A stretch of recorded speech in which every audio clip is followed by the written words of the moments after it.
how to balance the fireplace size with the room size or like your wall size.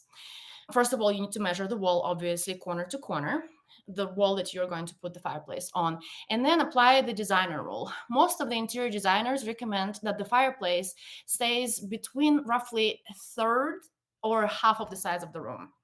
That is the rule. That rule helps you like balance the room better to where the fireplace is not overpowering the room or doesn't look too small and it can like not a focal point. So aim for that third to half of the wall, and consider vertical proportions as well. A lot of the homes these days have those living rooms with double ceiling, like the vaulted ceiling, and you really want to make sure you take up all of that space for dramatic effect. Here's like a good example.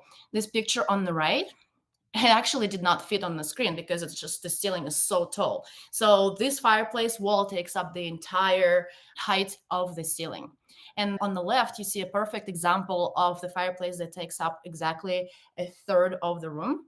It's like very easy to see the proportions here.